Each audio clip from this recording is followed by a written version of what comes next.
From VOA Learning English, this is the Education Report. The United Nations Children's Fund is appealing to international donors to help provide education money for Syrian school children. Safe places to learn, teachers, and supplies are all lacking, and almost 2 million young Syrian students have dropped out of school. UNICEF says about 40% of students from grades 1 to 9 across the nation no longer attend formal classes. UNICEF spokeswoman Marixie Mercado says about half of those children are now refugees in Lebanon, Jordan, Iraq, and Turkey. In the northern city of Aleppo, for example, only 6% of children of school age are in classrooms. But the school year there and in other locations began as planned on September 15th. Talk of a military strike by the United States had caused uncertainty about starting classes. But schools opened after a strike appeared less likely. Still, many children who once walked to school are now taken there by their parents, and other families have simply left the country. Lebanon now is trying to help about 550,000 school-age Syrian refugee children. UNICEF says the Lebanese public education system can take care of 300,000 Lebanese children.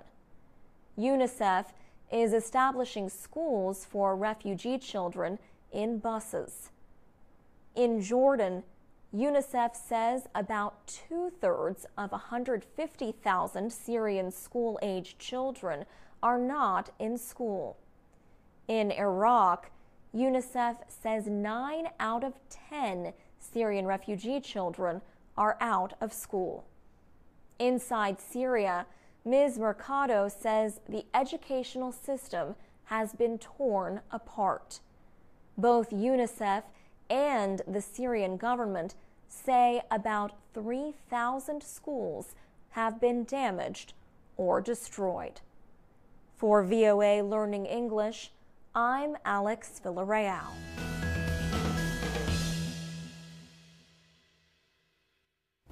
This is the VOA Special English Education Report.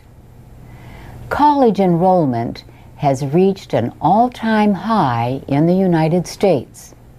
About 40% of all 18 to 24-year-olds, or almost 11.5 million, were in school in October of last year.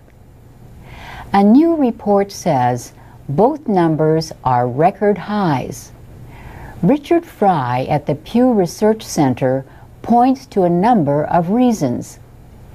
He says the number of young adults who have finished high school is also now at a record all-time high.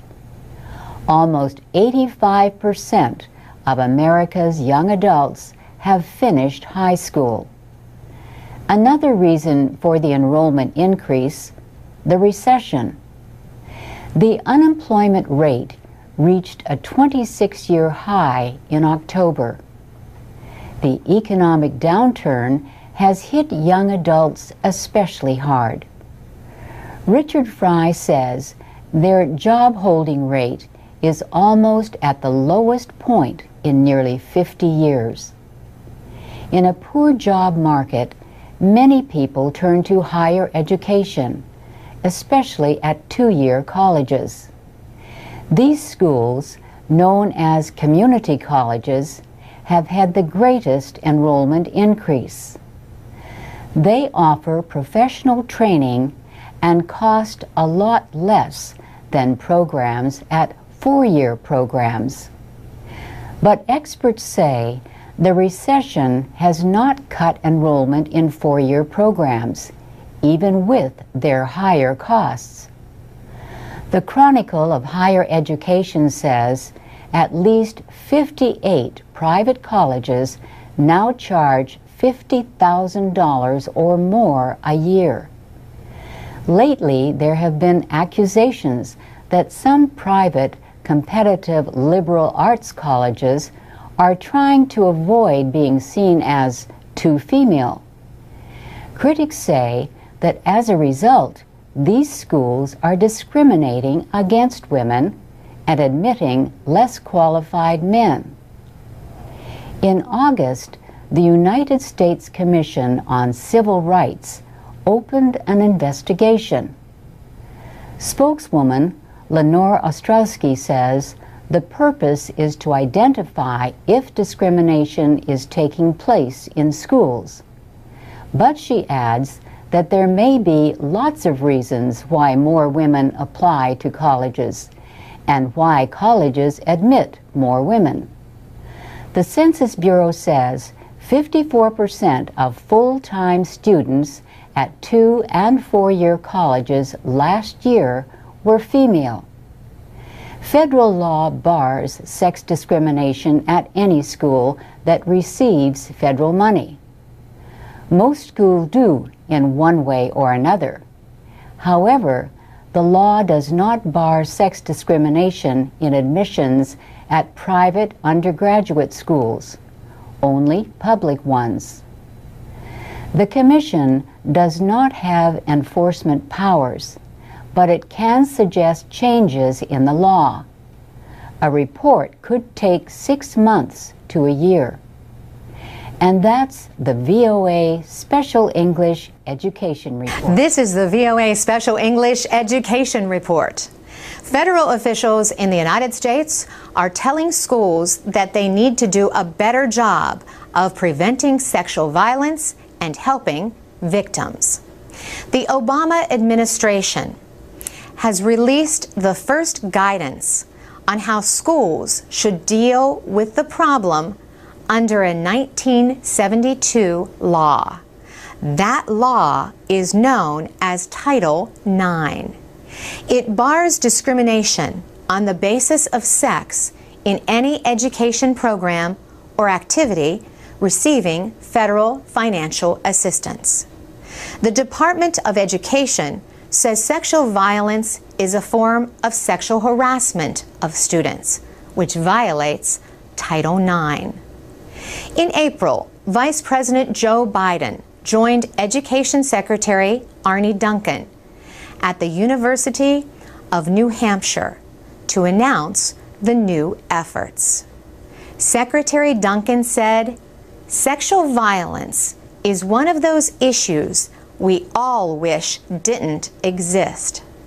And too often our society has chosen to ignore it rather than confronting it openly and honestly. And that denial must end. Every school would like to believe it's immune from sexual violence, but the facts suggest otherwise." A study found that 1 in 5 women is sexually assaulted while in college. About 6% of male college students say they have also been victims. Mr. Duncan said that by some estimates, more than 1 in 10 high school girls are physically forced to have sex in or out of school. He said the numbers are probably low because many sex crimes are never reported. In one recent school year, public schools reported 800 rapes or attempted rapes and almost 4,000 other cases of sexual violence. The Education Department has written a 19-page letter to all school systems, colleges, and universities that accept federal money. It explains requirements for them under Title IX in dealing with sexual violence. These include making sure victims know their rights and are kept informed about the progress of the investigation. Schools must also protect victims from suspects who may still be in school with them. Secretary Duncan says police and prosecutors have their job to do, but schools also share responsibility under federal civil rights laws.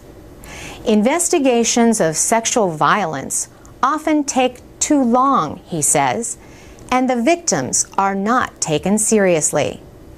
Victims are more likely to do poorly in school, get depressed, and abuse drugs and alcohol. For VOA Special English, I'm Carolyn Presutti. We'll have more on this subject next time. You can find links to information about dealing with sexual violence in schools at voaspecialenglish.com. This is the VOA Special English Education Report. June, July, and August are vacation months for most American school children. But some students pay a high price for that long summer break. They may forget much of what they learned over the past year by the time they start the next grade. The problem is often called the summer learning gap. Growing efforts across the country aim to deal with this gap by offering more interesting summer school programs.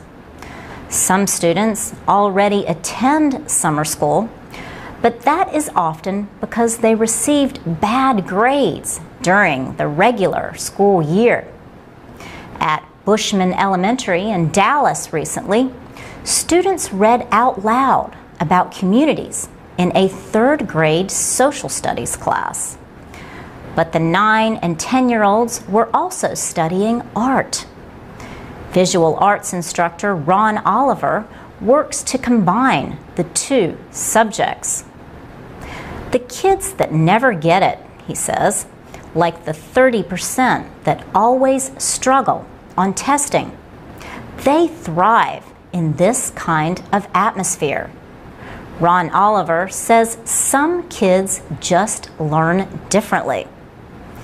In addition to reading, the students express themselves in picture form by drawing community scenes.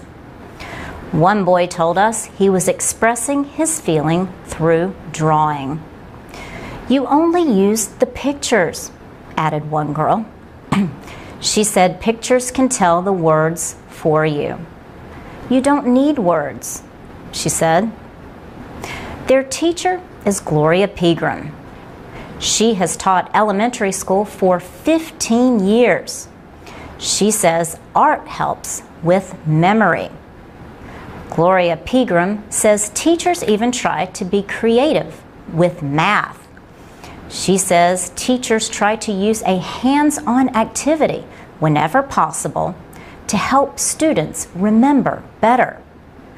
Gloria Pegram says students who do not take summer enrichment classes often need to relearn lessons when they return in the fall. This is especially true of low-income students. They are less likely, for example, to live near public libraries offering books to read and special summer reading programs. Ed Pauley is Director of Research and Evaluation at the Wallace Foundation. The nonprofit group has invested $50 million to study which programs work best to prevent summer learning loss. Ed Pauley says poor kids can lose as much as 3 months of learning over the summer. He says one promising method has been to include art in summer programs. Ed Pauley told us teaching through the arts gets kids excited about being in school every day. And the arts use reading and math, so they are a great way to tie together learning experiences. For VOA Learning English, I'm Laurel Bowman. This is the VOA Special English Education Report. The National Park Service in the United States will mark its 100th anniversary in 2016. As it nears its second century, the Park Service plans to increase its educational programs for students and teachers. The plans include transportation support for 100,000 students each year to visit national parks to learn about nature and history. For example, Yellowstone is believed to have been the world's first national park when it was established in 1872. Other students will get a chance to see parks in faraway places through Skype and other online programs. The National Park Service also works with partners to provide education. One of its partners is a nonprofit organization called Nature Bridge. Nature Bridge is celebrating its 40th anniversary and says 1 million young people have taken part in its programs. The organization works with students from kindergarten through 12th grade and uses national parks as its classrooms. It provides field science programs at Yosemite National Park and 4 other locations in California and the northwestern state of Washington.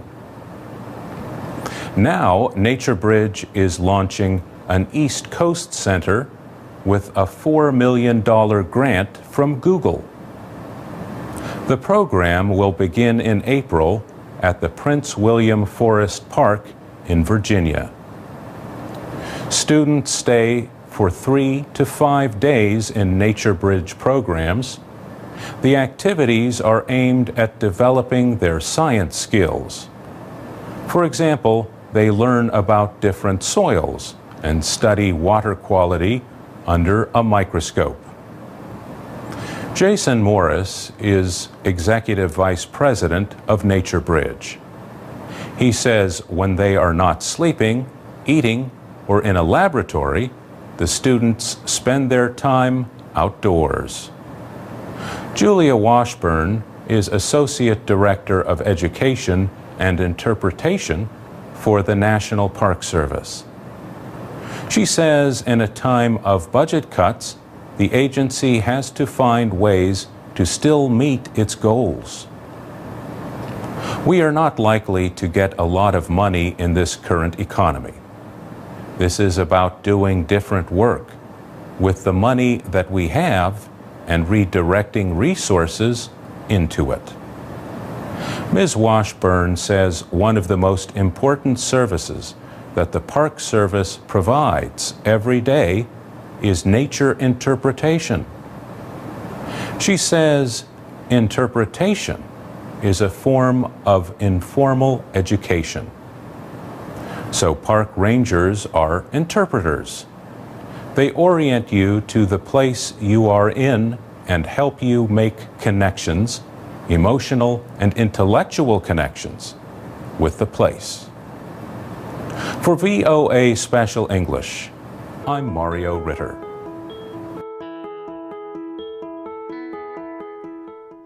From VOA Learning English, this is the Education Report.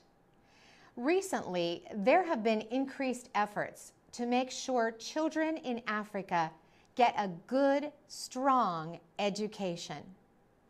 But a new report says governments are losing about $129 billion every year on poor quality education. As a result, about 1 in 4 students in poor countries cannot read a complete sentence. That represents about 175 million young people. The report comes from UNESCO, the United Nations Educational, Scientific, and Cultural Organization. It says poor teacher training and spending cuts are just two of the reasons for schools failing. Pauline Rose, an education specialist, directed the report. She says more teachers are needed in African countries south of the Sahara Desert. She says the area needs an additional 225,000 teachers a year to improve primary school education by 2015. Pauline Rose says governments like saving money by using contract teachers. These teachers are not government employees, but work by special agreement. Contract teachers can easily be dismissed. In addition, they earn far less money than teachers working for the government. The UNESCO report says governments will need to increase spending on education. In many countries, financial support for education has decreased or stayed the same in recent years. The report praises some countries. It says South Africa provides 6 times more money to teach students in areas with low education levels and high unemployment. And Malawi is creating teacher colleges to train teachers for rural areas. For VOA Learning English, I'm Carolyn Presutti.